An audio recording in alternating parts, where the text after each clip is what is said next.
بسم اللہ الرحمن الرحیم۔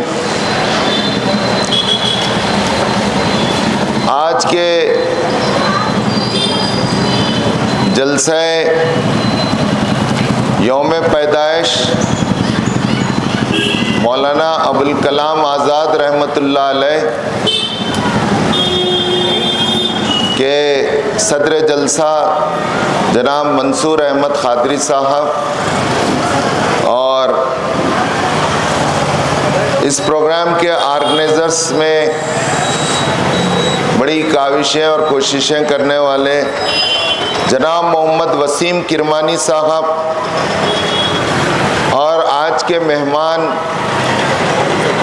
مقررین میں جناب عبدالعزیز منا صاحب، کونسلر CMC بیدر و صدر نشین AIMI ضلع بیدر، اسی طرح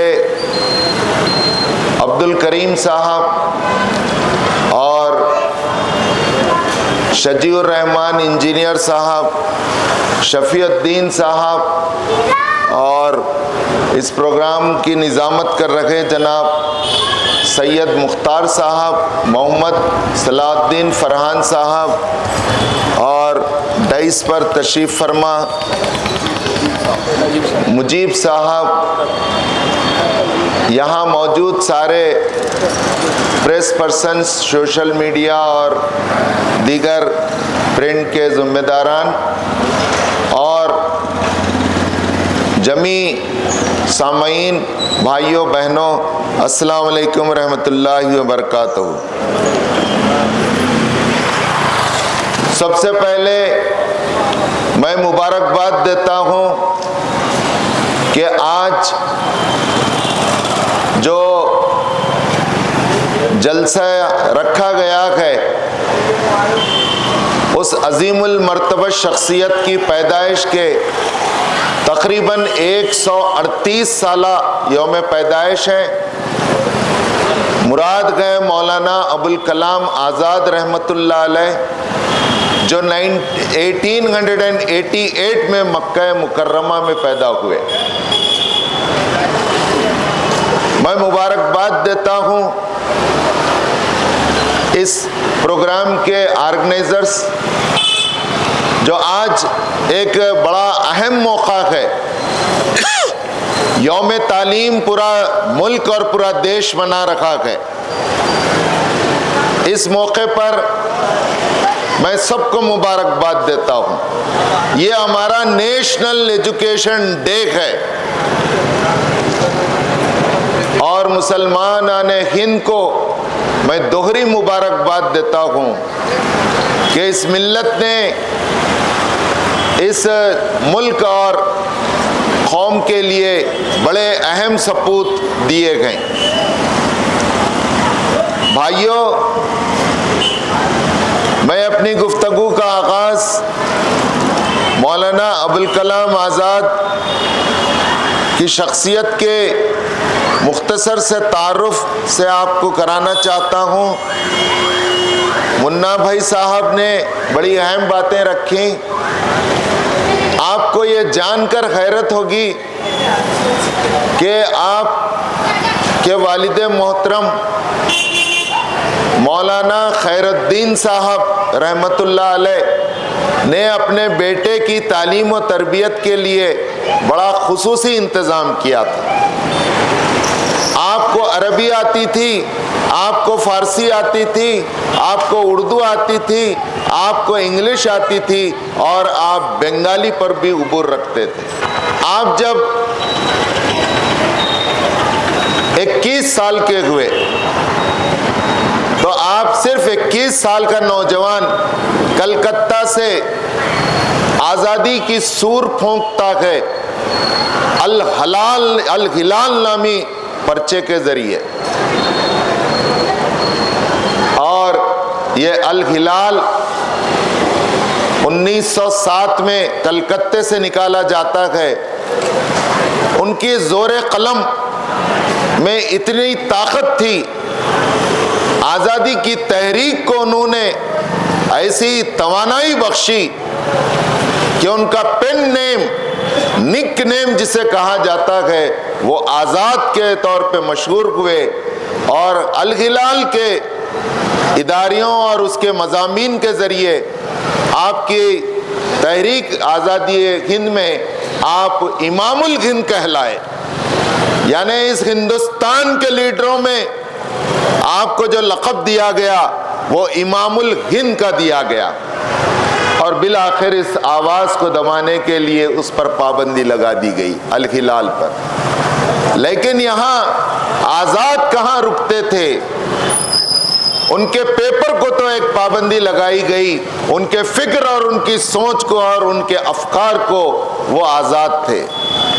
انہوں نے البلاغ نامی پرچہ شروع کر دیا، اور مولانا ابوالکلام آزاد رحمۃ اللہ علیہ اس ملک کے، جیسا کہ یہاں بات آئی، آزاد ہندوستان کے پہلے نیشنل ایجوکیشن منسٹر رکھے.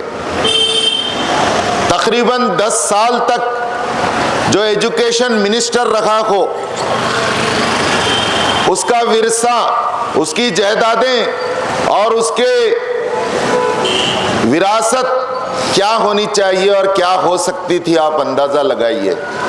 لیکن آج تحقیق کے بعد معلوم ہوتا ہے کہ مولانا آزاد 10 سال ایجوکیشن منسٹر رہنے کے باوجود آپ نے کوئی جائیداد نہیں بنائی، کوئی ورثہ نہیں چھوڑا. آپ اتنے مخلص ملک اور قوم کے خادم تھے کہ یہاں یہ بات آئی، آپ ہی نے UGC IIT کو جہاں انٹروڈیوس کرایا، CBSE بھی آپ ہی نے اپنے زمانے میں بنایا. آپ کو حیرت ہوگی یہ جان کر کہ انسٹیٹیوٹ آف ریسرچ امپورٹنس آپ نے قائم کیے. آپ نے ساہتیہ اکیڈمی قائم کیا جو کسی بھی زبان کے لٹریچر کو فروغ دیتی ہے، اور اسی مرکز کے نقش قدم پر ہر اسٹیٹ میں ساہتیہ اکیڈمیز قائم ہوئے. آپ نے للت کلا اکیڈمی قائم کی جو آرٹ اور ویژول آرٹ یعنی فائن آرٹ اور ادب کو آگے بڑھانے کے لیے کام کی. آپ کو یہ جان کر تعجب ہوگا، آپ نے انڈسٹریلسٹ کو پروموٹ کیا جس میں مشہور نام جمشید جی ٹاٹا کا آتا ہے. وہ جمشید نگر جس کا دوسرا نام ٹاٹا نگر بھی ہے، جو آج جھارکھنڈ کی راجدھانی ہے، آج اس فیملی کو یہ جو مقام ہے، مولانا آزاد نے اسے انڈسٹریلسٹ کو پروان چڑھنے کا موقع دیا. میں اپنی بات آگے بڑھاتے ہوئے آپ کو بتانا چاہوں گا کہ مولانا آزاد اتنے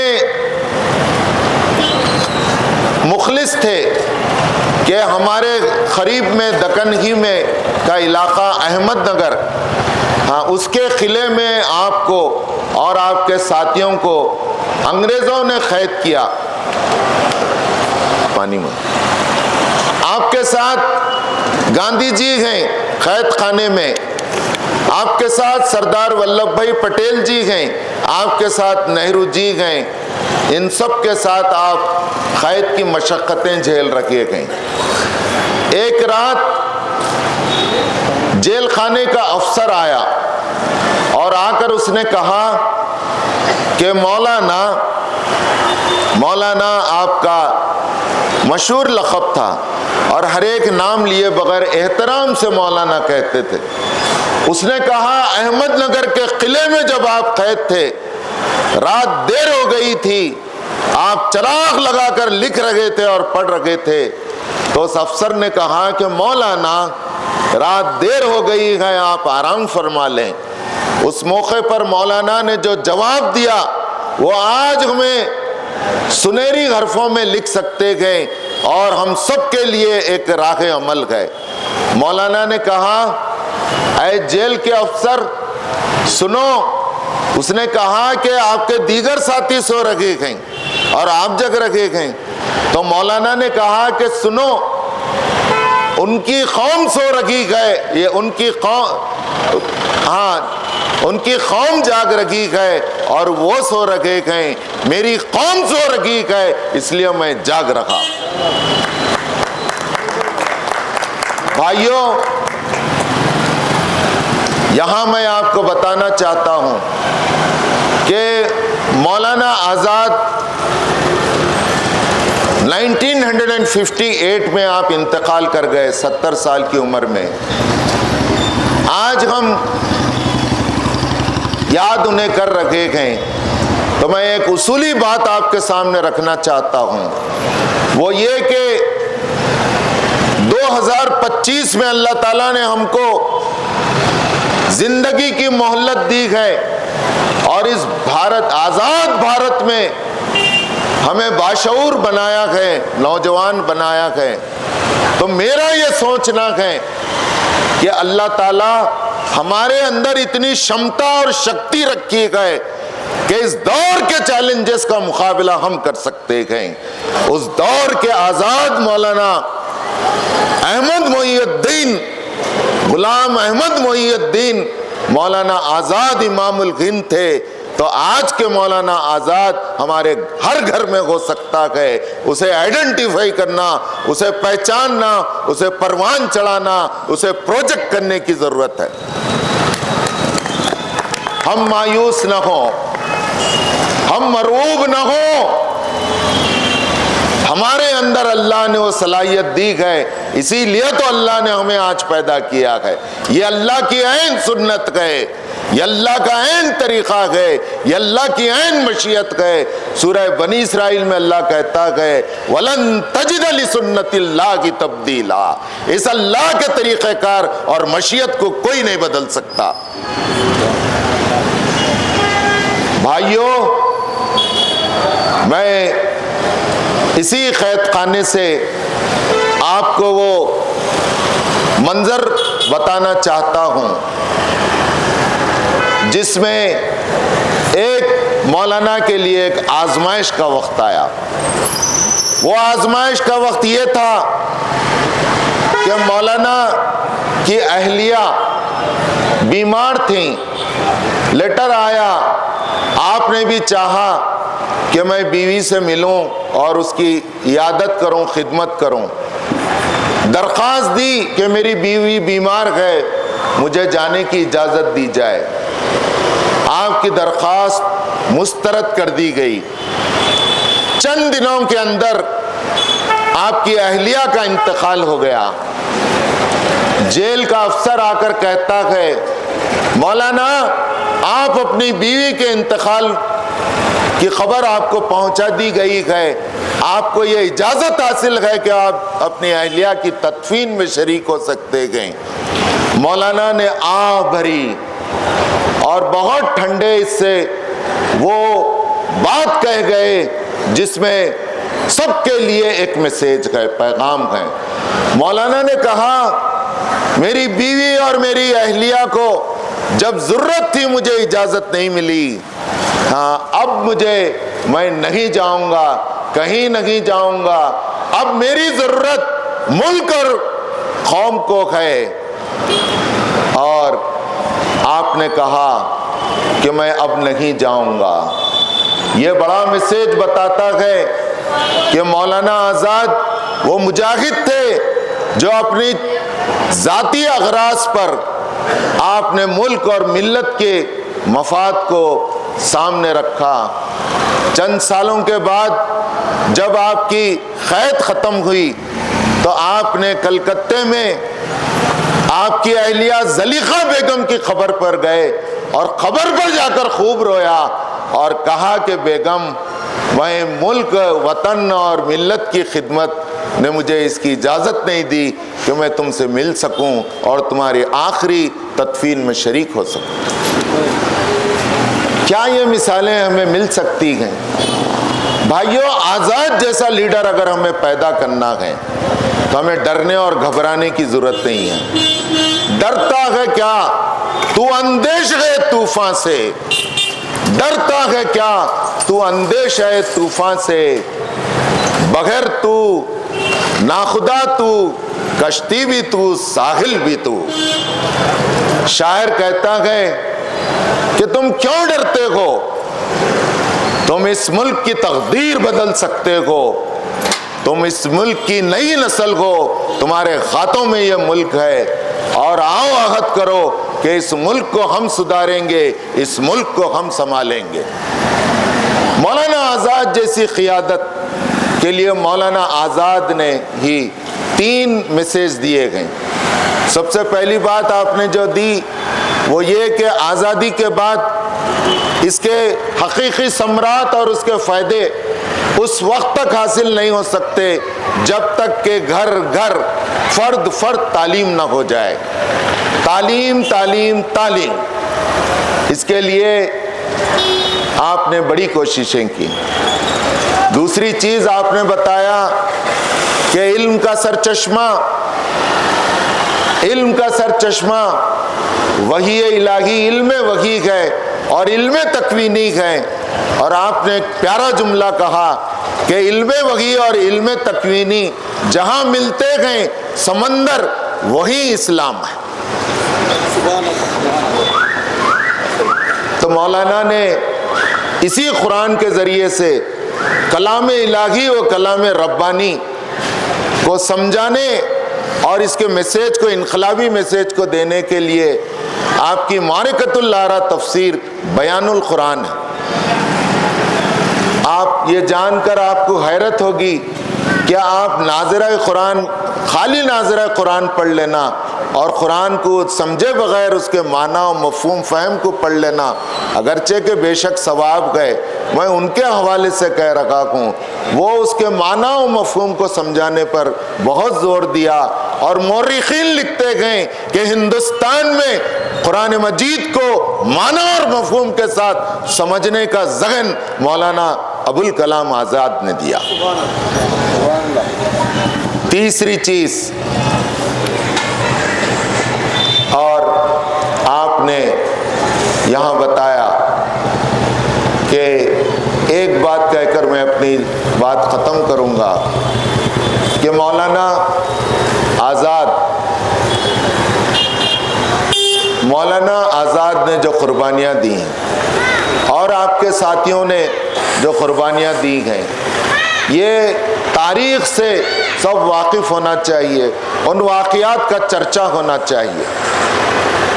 ہم حال کے تو واقعات بہت سناتے گئے، تاریخ اس لیے پڑھیں اور اس سے اس لیے واقف رہیں کہ ہمارا تاریخ جتنا روشن اور تابناک تھا، حال اس سے زیادہ روشن اور تابناک ہو جائے، اور انشاءاللہ مستقبل اس سے زیادہ برائٹ اور فیوچر رہے گا۔